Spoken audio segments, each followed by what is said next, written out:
નમસ્કાર મિત્રો, સ્વાગત છે તમારું અમારી YouTube channel Gujarat jobs and ન્યૂઝમાં. મિત્રો, સરકારી કર્મચારીઓ માટે વધુ એક સારા સમાચાર સામે આવ્યા છે. સરકારી કર્મચારીઓને હવે ગેરંટેડ પેન્શનનો લાભ આપવામાં આવી રહ્યો છે. યુપીએસ સ્કીમની સંપૂર્ણ વિગતો આજના વિડીયોમાં આપણે જોઈએ કે તેમાં નવા શું બદલાવ કરવામાં આવી રહ્યા છે, જેના લીધે હવે ગેરંટેડ પેન્શનનો લાભ કર્મચારીઓને મળશે. તો કેન્દ્ર સરકારની જે નવી ગેરંટેડ પેન્શન યોજના છે તેને સારો પ્રતિસાદ મળ્યો છે.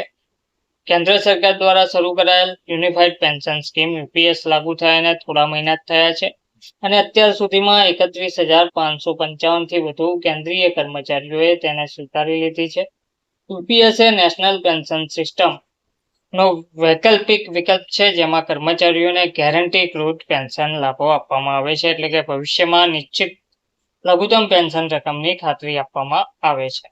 28 જુલાઈ 2025ના રોજ સંસદમાં રજૂ કરાયેલી માહિતી અનુસાર યુપીએસ હેઠળ અત્યાર સુધીમાં 7,253 દાવાઓ દાખલ કરવામાં આવે છે, જેમાંથી 4,978 દાવાઓ ચૂકવી દેવામાં આવે છે. આ દર્શાવે છે કે આ યોજનાનો જમીન પર સક્રિયપણે અમલ થઈ રહ્યો છે. અરજી કરવાની છેલ્લી તારીખ 30 સપ્ટેમ્બર 2025 સુધી રાખવામાં આવી છે. કર્મચારી સંગઠનોની સતત માંગણી બાદ સરકારે યુપીએસ માટે અરજી કરવાની છેલ્લી તારીખ 3 મહિના લંબાવીને 30 સપ્ટેમ્બર 2025 કરી છે.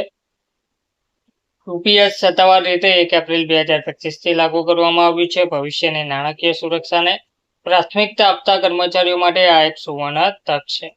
યુપીએસનો લાભ કોને મળશે? તો તે બધા કર્મચારીઓ યુપીએસના કાર્યક્ષેત્રમાં આવે છે જેઓ 1 જાન્યુઆરી 2004 થી એનપીએસ હેઠળ જોડાયા છે. 31 માર્ચ 2025 સુધીમાં FR56 જે હેઠળ નિવૃત્ત મૃતક અથવા ફરજિયાત નિવૃત્ત થયા છે.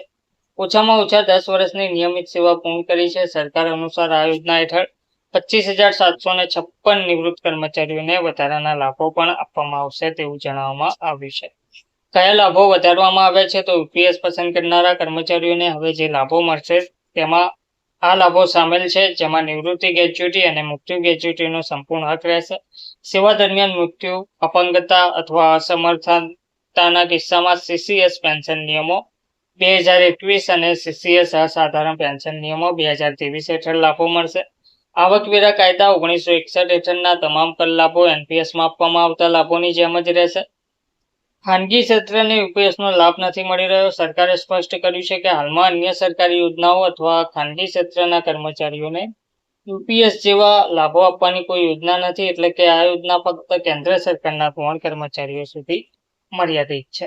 ધન્યવાદ.